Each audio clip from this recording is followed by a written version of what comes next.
இன்றைக்கான வெல்ஃபெட் நானேல ஒரு சூப்பரான வீடியோ பார்க்க போகிறோம், வாங்க பார்க்கலாம்.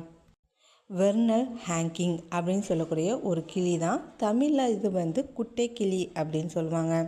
இந்த கிளி எங்கே அதிகமாக இருக்குது அப்படின்னா இந்தியாவோட துணை கண்டத்துலேயும் அதே மாதிரி தென்கிழக்கு ஆசியாலேயும் அதிகமாக இது காணப்படுது. இது சிறிய வகை கிளி தான்.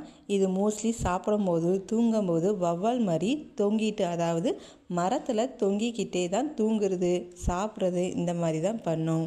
இதோட நீளமே கிட்டத்தட்ட 14 சென்டிமீட்டர் வரைக்கும் தான் இருக்கும். இதோட வால் கிளியை விட ரொம்ப கட்டையாக தான் இருக்கும். அதனால தான் இதை நம்ம குட்டை கிளி அப்படின்னு சொல்லுவாங்க.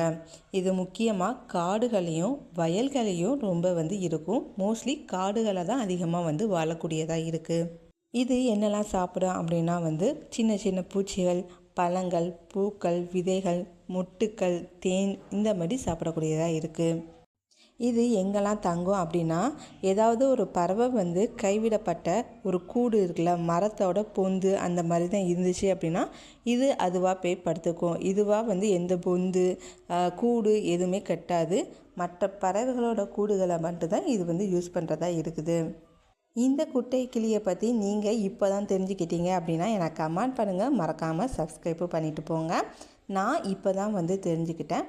மறக்காமல் சேனலை சப்ஸ்கிரைப் பண்ணுங்கள், ஃப்ரெண்டு ஃபேமிலி ஷேர் பண்ணுங்கள், லைக் பண்ணுங்கள், கமெண்ட்டும் பண்ணுங்கள்.